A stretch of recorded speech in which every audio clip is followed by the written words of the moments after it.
El judío errante. Juan el Amado está vivo. Lo que escucharás a continuación es algo meramente religioso y no existe ninguna prueba científica conocida que avale su veracidad ante el escepticismo. Pero no por ello deja de ser una historia fascinante que vale la pena escuchar. En cambio, si eres religioso, encontrarás argumentos válidos para considerar la existencia de este personaje. Algunos quizás han escuchado el famoso libro de Edgar Vidal, El judío errante. Este video no trata específicamente de su libro, aunque sí toma en cuenta algunas sobresalientes referencias, así como una gran cantidad de obras literarias, y en este video sabrás cuáles son. La idea de que haya un personaje inmortal vagando por el mundo es un dogma aceptado en más religiones de las que te imaginas. Más que nada porque dicha idea tiene un origen bíblico. Así es. Algunas traducciones de la Biblia dicen claramente que hay un judío inmortal, que en mi deducción personal es Juan, el que era hijo de Zebedeo, y no Catafito, como solemos escuchar en muchas obras literarias que hablan del tema, entre ellas la de Edgar Vidal, basadas en escritos de la época no bíblicos, llamando a Catafito como el hombre que le negó el descanso a Jesús, cuando éste estaba siendo crucificado, dando una palmada en la espalda diciendo, sigue andando, y lo cual Jesucristo le responde, que él andaría hasta que regresara en su segunda venida. Dudo si eso realmente pasó. También, si eso llegó a pasar, dudo que haya sido un castigo. ¿Qué sentido tendría castigar a alguien así por algo tan vago? Mas sin embargo, hay escrituras bíblicas que sostienen claramente la inmortalidad de Juan. Posteriormente en el video te mostraré cuáles son. Primero, aprendamos un poco de la vida de Juan, el que se denominó a sí mismo el Amado. Él fue uno de los 12 apóstoles de Cristo en su ministerio. Era hermano de Jacobo, también apóstol. En los primeros años de su vida fue pescador y probablemente haya sido discípulo de Juan el Bautista. Entre los libros que escribió en la Biblia se encuentran el Evangelio según Juan, las 3 epístolas y el libro de Apocalipsis, también conocido en otras religiones como Revelaciones. Fue uno de los 3 escogidos que estuvieron con Jesús cuando volvió la vida a la hija de Jairo, y asimismo acompañó a Jesús en el monte de la Transfiguración y en el jardín de Getsemaní. En la última cena sucedió la declaración más impresionante que confirma que Juan sería inmortal hasta la venida de Cristo. En Juan 21, del 19 al 24, y la Escritura dice así, y esto dijo dando a entender con qué muerte había de glorificar a Dios. Y dicho esto, le dijo, sígueme. Volviéndose a Pedro, vio a aquel discípulo a quien amaba Jesús, que lo seguía, el que también en la cena se había recostado en el pecho y le había dicho, Señor, ¿quién es el que te ha de entregar? Así que cuando Pedro le vio, dijo a Jesús, Señor, ¿y este qué? Jesús le dijo, si quiero que él se quede hasta que yo venga, ¿qué a ti? Sígueme tú. Entonces se dijo entre los hermanos que aquel discípulo no moriría. Pero Jesús no le dijo que no moriría, sino, si quiero que él se quede hasta que yo venga, ¿qué a ti? Este es aquel discípulo que da testimonio de estas cosas, y el que escribió estas cosas, y sabemos que su testimonio es verdadero. Fin de la Escritura. Es bastante claro, pero aún así lo explicaré con palabras que más usamos. Cristo les habló de cómo sería su muerte, y de cómo él vencería la muerte, y señaló a Juan que él le siguiera de la misma forma, dándole a entender que él sería inmortal hasta su segunda venida. Entonces Pedro sintió celos de Juan y le dijo a Jesús, algo así como, ¿y por qué le concedes eso? Y Jesús le dijo algo así como, ¿y a ti qué te importa? Tú preocúpate por seguirme a mí. Después Jesús manifestó que quería que Juan viviera hasta que él regresara en su segunda venida. Entonces los demás apóstoles concluyeron que por lógica, Juan no iba a morir hasta que regresara Cristo, y empezaron a murmurar sobre eso. Después Juan, que está escribiendo en el capítulo, dice que efectivamente eso que había escrito es verdadero. Después, como todos sabemos, Cristo fue capturado, juzgado y crucificado. Era el deber de los apóstoles el continuar con la enmienda de Cristo de predicar el Evangelio a todas las naciones. Lo que escucharás a continuación es muy interesante, ya que sí hay documentos históricos que dan testimonio de estos acontecimientos, es decir, de que los apóstoles predicaron el Evangelio y de algunas singularidades de Juan el Amado, pero no se ha comprobado si su contenido pasó exactamente como lo relatan. Los primeros cristianos empezaron a ser perseguidos, primeramente por los judíos, quienes se encargaban de apedrearlos y matarlos, y posteriormente por los gentiles, quienes los echaban a los leones y los mataban en los coliseos por mero entretenimiento. Esto es lo interesante. Hay un registro de las muertes de todos los apóstoles, excepto la de Juan. En ningún lado podemos encontrar registro histórico válido de cómo murió Juan. Y no solo eso, hay registros cristianos antiguos que explican que mediante acontecimientos milagrosos, Juan pudo salvar su vida en repetidas ocasiones, y que prácticamente era imposible matarlo. En un libro cristiano llamado Locos por el Evangelio, se recopilan estos escritos, y que datan del año 95 después de Cristo.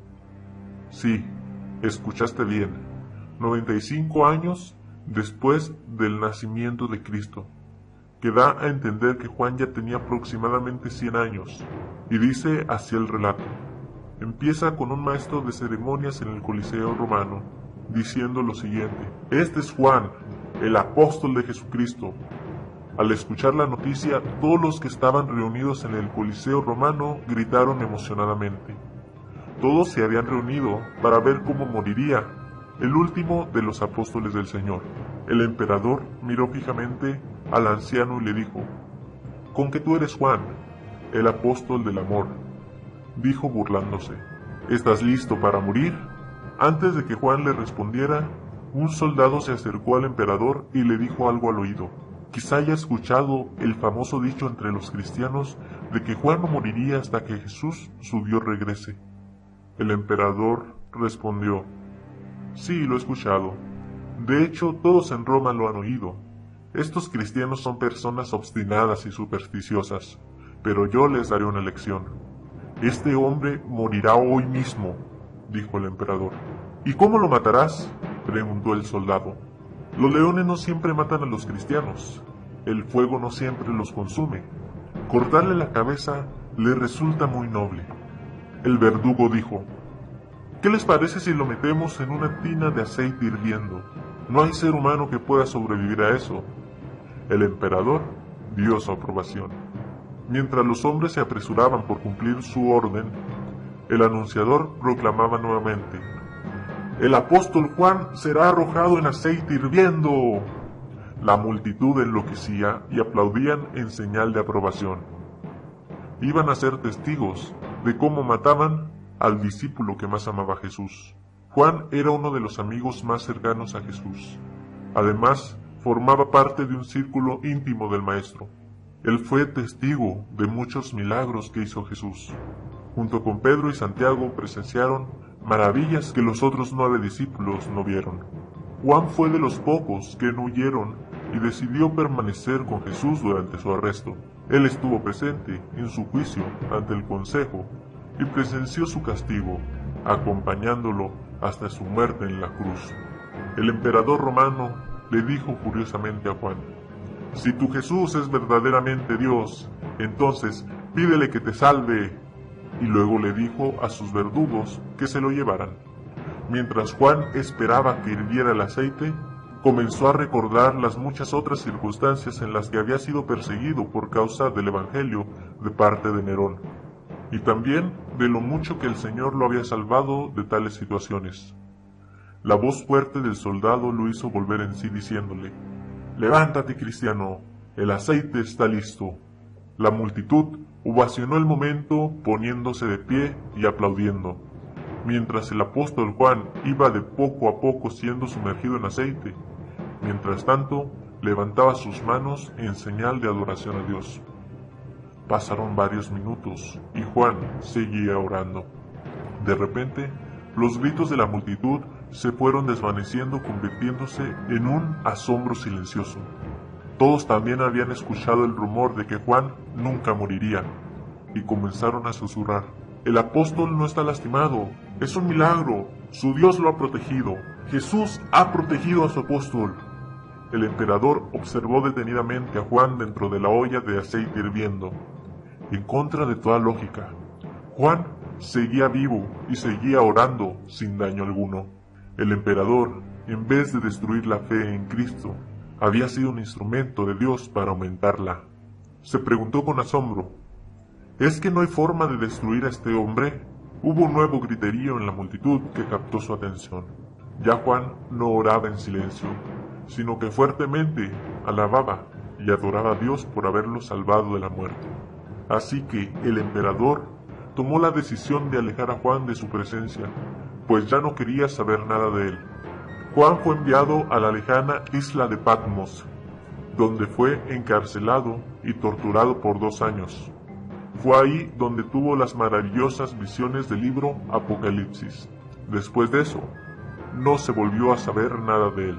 Fin del relato. Y así fue esta antigua leyenda cristiana.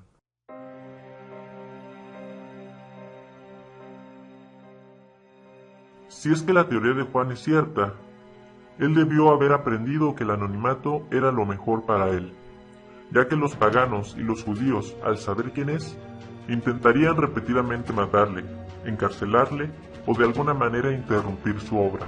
En lo personal no me gusta el término el judío errante, porque da a entender que Juan iría por el mundo sin saber qué hacer, vagando y siendo un testigo oculto de todo lo que pasa sin hacer nada al respecto, solo perdiendo el tiempo. ¿Qué sentido tendría eso? Si esta teoría es cierta, yo pienso que Juan tenía la misión de predicar el evangelio genuino a aquellos cristianos a los que se les impedía profesar su fe, no solo en esa época, sino en las que vendrían después. La persecución pagana y judía provocó un cisma en la iglesia original de Cristo. El cristianismo puro y genuino no pudo haber sobrevivido ante la inminente oposición, y peor aún, fue la elevación del clero a un estado de eminencia secular con Constantino en el poder, donde se pervirtió la religión y se dio inicio a la Iglesia católica romana y griega en el año 315 después de Cristo, y que en pocas palabras no hicieron más que sacar provecho económico de la fe. Ya para ese entonces había una oscura nube de apostasía dentro de la iglesia, y el Espíritu de Cristo ya no podía estar en una iglesia tan corrupta y descarada. He allí donde pienso que jugó un papel importante Juan el Amado. Era obvio que Cristo, en su inmenso amor, no olvidaría a esa pequeña minoría que desearían saber la verdad y conocer al verdadero Dios. Y solo alguien que haya visto con sus propios ojos qué es lo que realmente pasó diría la verdad en cuanto al asunto. Solo alguien que no pudiera ser destruido podría cumplir esa difícil misión que involucraba constantes peligros. Juan predicaría en el anonimato. Aunque la apostasía fuera tan oscura e inmensa, Juan era el pequeño faro de luz en la oscuridad.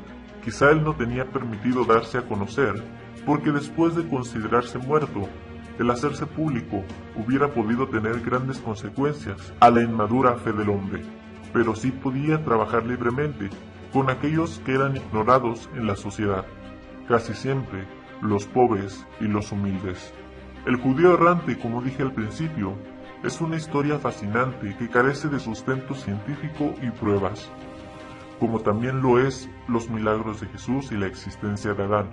Incluso, sé que otros videos que hablan del tema suelen ser demasiado exagerados, y reconozco que quizá hay muchas mentiras que rodean esta historia, lo cual sería imposible saber qué es verdad y qué es mentira. Lo que sí te digo es que no tiene nada de malo abrir la mente a las posibilidades. A mí en lo personal, me gusta esta historia. Incluso por el hecho de que Juan hable en el anonimato, me siento identificado. Obvio, en mucho menor medida que él. Me gusta el hecho de hablar de temas polémicos y prohibidos que nadie habla. Así como, según la historia, habló Juan cuando se prohibía hablar de Jesús. Creo que la gente teme a lo que desconoce, y mi intención es explorar lo desconocido, por esa sed de aventura que me ha llevado a saber grandes misterios que nunca me había imaginado. Hay muchas otras figuras religiosas y personajes históricos que aseguran ver al judío errante. En la descripción del video te compartiré otros videos que hablan sobre el tema para que si gustas puedas investigar un poco más. Soy Opinión Anónima, una persona en algún lugar de México a favor del descubrimiento. Si te gustó el video, compártelo con tus amigos, dale like y comenta qué opinas del judío errante. Tu opinión es importante para mí. Hasta luego.